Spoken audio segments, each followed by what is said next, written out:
Olá pessoal, tudo bem? Aqui é o Rafael. Estou aqui para pedir que se inscrevam no canal e nos ajudem a cada vez melhorar nosso conteúdo para vocês. Não se esqueçam de se inscrever. Muito obrigado. Segue o vídeo. Fui.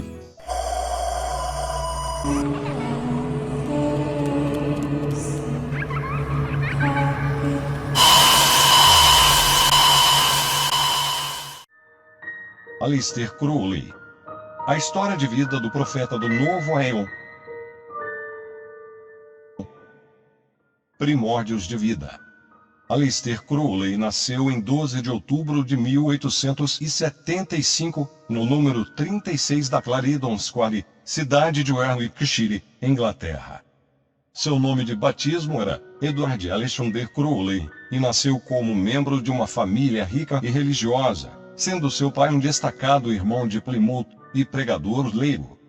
Desde cedo mostrou-se rebelde a ponto de receber de sua mãe o apelido de Besta de Apocalipse, chegando a mudar seu nome para Aleister, forma gaélica de Alexander, apenas para não ter o mesmo nome do pai, o qual morreu quando Crowley tinha 11 anos. Matriculado na Universidade de Trinity, Cambridge, em 1895, abandonou-a pouco antes de concluí-la. Sua ideia inicial era seguir carreira diplomática, mas a certo momento percebeu que tal carreira não condizia com seus planos de se tornar uma figura publicamente admirada e ter seu nome imortalizado. Com temperamento forte e paixões tão diversas como a poesia, o xadrez e o alpinismo, embora talentoso em todas elas, não foi como Esmo novelista, artista, filósofo ou montanhista que Crowley de fato se consagrou, mas como o homem que revolucionou o ocultismo e a magia no século XX. O envolvimento com a magia. A leitura do livro de Carl von Kirchhausen, A Nuvem sobre o Santuário, despertou-lhe a curiosidade quanto à ideia de uma sociedade secreta de grandes iniciados. Crowley definiu a seu objetivo de conquistar seu lugar entre tais homens. Esse caminho levou a travar contato com a Ordem Hermética da Aurora Dourada Golden Dawn, clássica ordem europeia que reunia e sintetizava ensinamentos diversos, como Cabala, Rosacrucianismo e Yoga. Em 1898, aos 23 anos de idade, Crowley foi iniciado na Golden Dawn com o mote do nome mágico, de perdurado do latim, eu perdurarei até o fim. No ano seguinte ele comprou a mansão de Boleskine, no Lago Ness, no intento de usá-la para obter o contato e conversação com seu sagrado anjo guardião, através do ritual de Abramelin. Perdurado em pouco tempo cresceu na Golden Dawn, em estrita proximidade com membros célebres como S.L. MacGregor Matters, líder da ordem, com quem depois rompeu, e Aulan Bennett, com quem aprendeu e treinou yoga em 1902 no Ceilão, atual Sri Lanka. Durante esse período, que incluíram brigas internas da ordem e por fim o desligamento de Crowley, ele acabou vivendo um período de ceticismo e apatia em relação à magia. De acordo com seus registros, embora tendo atingido consecuções espirituais e a realização de diversos feitos mágicos, perguntava-se para que serviria tudo isto, vendo-os com indiferença. Em 1903, Crowley retornou a seu lar em Boleskine, onde se casou com Edith Rose Kelly, irmã do pintor real Sir Gerald Kelly. A escritura do livro. Para surpresa de Crowley, Rose Kelly revelou-se uma clarividente. Após o casamento, viajaram em lua de mel ao Egito, onde se daria a mais importante experiência da vida de Crowley, começando em março de 1904 e estendendo-se até abril. Há algum tempo ele tentara o contato com seu sagrado anjo guardião, mas foi através da mediação de sua esposa que ele julgou ter sucesso. De acordo com seus registros, enquanto ele tentava despretensiosamente e sem sucesso, através do ritual do inascido, invocar Silfos para divertir sua esposa, ele entrou em transe e anunciava: eles estão esperando por você. Como se um canal houvesse sido aberto, investigando nos dias seguintes, lhe foi revelado que quem esperava por ele era o antigo deus egípcio Horus, e que Crowley deveria invocá-lo. cético em relação à clarividência de sua esposa, iniciou uma série de testes para verificar o grau de veracidade desta comunicação.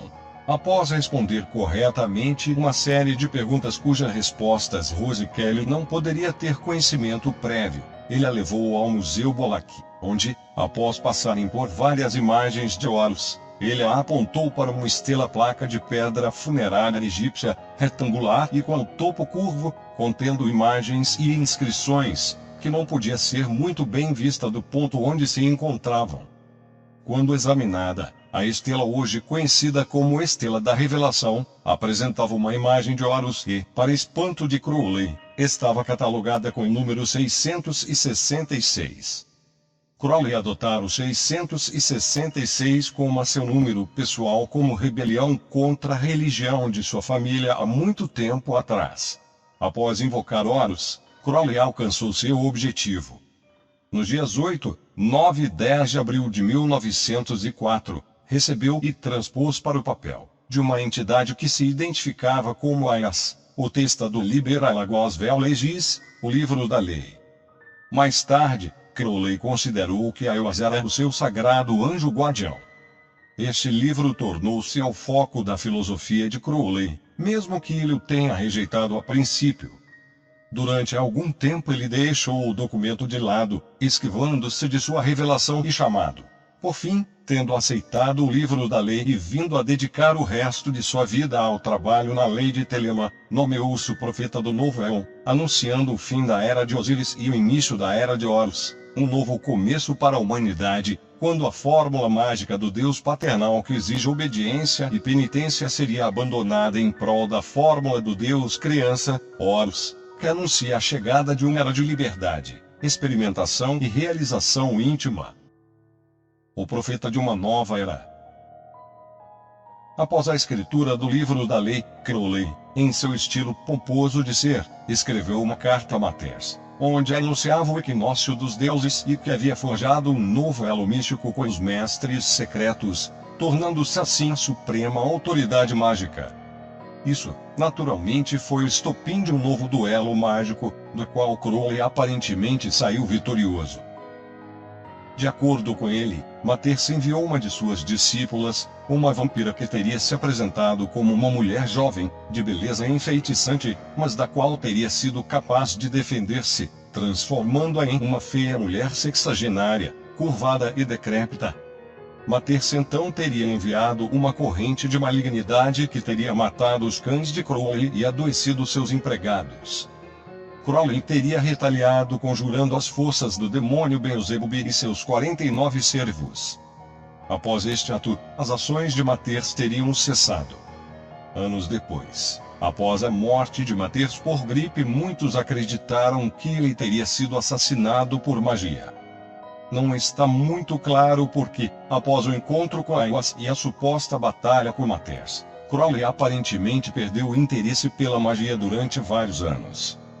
Em 1905 ele foi membro de uma expedição fracassada ao Himalaia, na qual vários componentes perderam a vida. Passou vários anos viajando pela China, Canadá e Estados Unidos, acompanhado ou não de sua esposa e filha, Lola Zaza. Retornando de uma de suas viagens solitárias, porém, recebeu a chocante notícia que sua amada filha havia morrido de tifo em Rangoon, Índia. Em 1907 Crowley fundou Astrum Argentum, a Ordem da Estrela de Prata, primeira organização centrada no livro da lei, cujo manuscrito abandonado havia sido redescoberto. Em 1909 começa a publicação do The Equinox, órgão oficial da cuja publicação era feita nos equinócios de primavera e outono, sendo a maioria dos artigos de autoria do próprio Crowley. Neste mesmo ano ele divorciou-se de Rose Kelly, então uma alcoólatra. O divórcio permitiu que Crowley mergulhasse em seu caminho de magia, pontilhado por drogas e mulheres, sem as restrições de uma vida marital. É interessante notar que Crowley afirmava ser a reencarnação do ocultista Eliphas Levi, o qual morrera no ano de seu nascimento. Na discriminação de suas vidas passadas também arrolou o Conde Cagliostro, um ocultista do século XVIII, fundador do rito maçom egípcio, bem como Alexandre VI, o notório Papa Borgia, e Edward Crowley, o vidente que junto ao mago elisabetano John Dee, havia criado o sistema enochiano de magia. Em 1910 Crowley foi contatado por Theodore Reis, líder da Ordo Templi Orientis. Reis o acusava de haver publicado o segredo do grau 9 grau do T.O. Uma conversa entre os dois mostrou que uma passagem publicada por Crowley em Liber 333, o livro das mentiras, havia incitado os líderes da UTO a acreditarem que Crowley era um praticante de magia sexual e que havia escancarado que era um segredo da ordem. Pouco depois ele se uniu ao UTO e, em 1912, tornou-se o líder da ordem para os países de língua inglesa. A filosofia de Telema encantara Reis, e a incorporação do livro da lei abriu aulas dentro da ordem. Em outubro de 1918, uma substancial mudança da estrutura da ordem viria a substituir diversos ideais maçônicos pelo telêmico, quando Crowley foi autorizado a rever os rituais, símbolos e métodos da UTO. Em março de 1919, Crowley publicou em The Equinox, volume 3, e o Equinox Azul uma série de importantes documentos da UTO, incluindo Liber 52, o Manifesta da UTO, Liber Xiv, uma intimação a respeito da Constituição da Ordem, Liber C, uma carta aberta a todos os que desejarem unir-se à Ordem, Liber Cushi, sobre a lei de Telema, uma versão revisada do Liber 15, a Missa Gnóstica. Assim, portanto, a Ordo Templi Orientis foi a primeira ordem do Velho Éon a aceitar a lei de Telema e adequar sua fórmula ao Éon de Horus. A abadia de Telema em Céfalo. Após a guerra, Crowley teve uma filha, Pope, com Lea Erceg, conhecida como Mulher Escarlate, e, em 1920, fundou a abadia de Telema na cidade de Céfalo, localizada na ilha italiana da Sicília.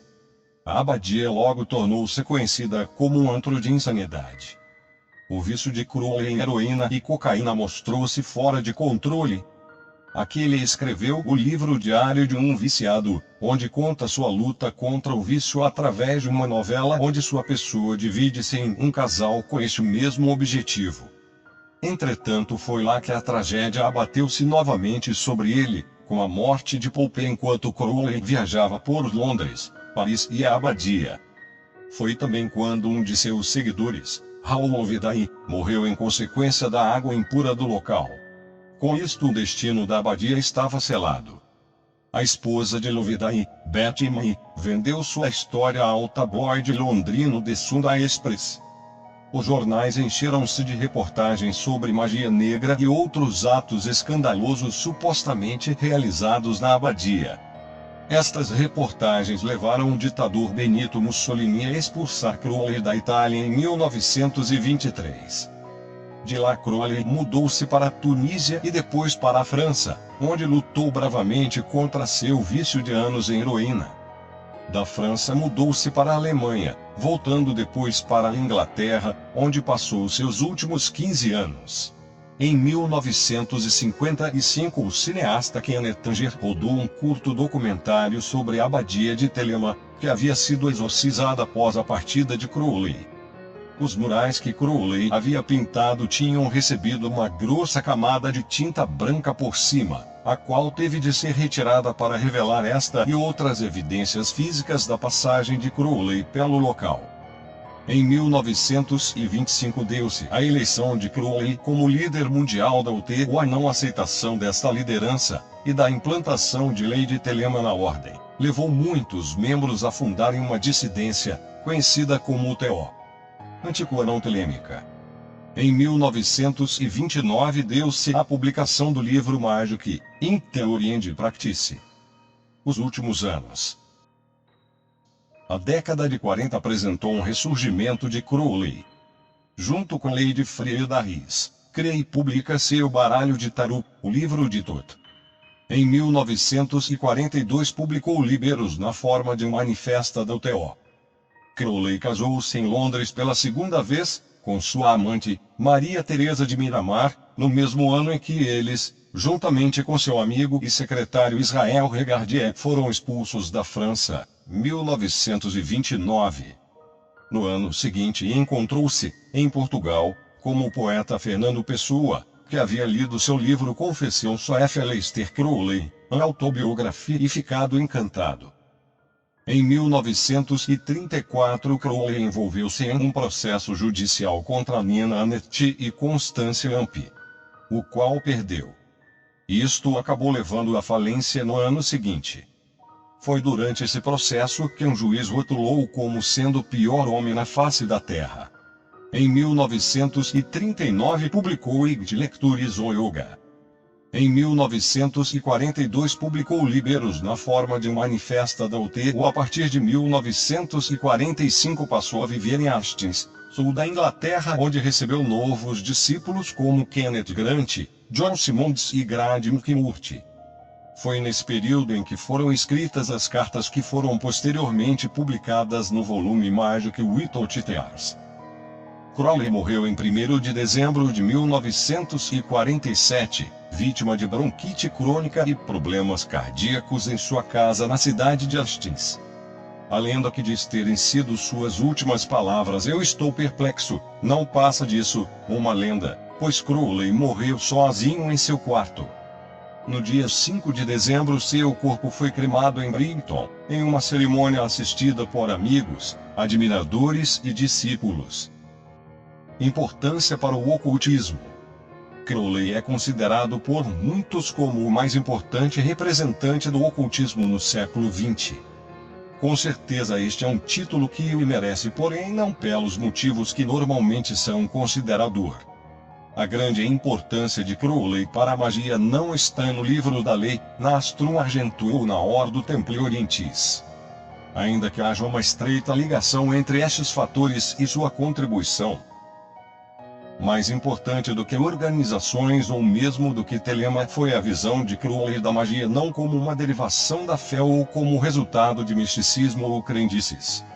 Ao definir a magia como a arte e a ciência de se causar mudanças de acordo com a vontade, ele deu aos seguidores das artes ocultas a noção de que não se podia exercer realmente a magia sem um procedimento determinado, uma disciplina restrita e um foco a ser alcançado. Esta visão de Crowley da magia como algo que deveria ser investigado e tratado com o mesmo rigor de qualquer ciência de cunho técnico veio posteriormente a mostrar influências em homens como Regardier, que realizaram a essencial aproximação entre a magia e a psicologia. Importância cultural.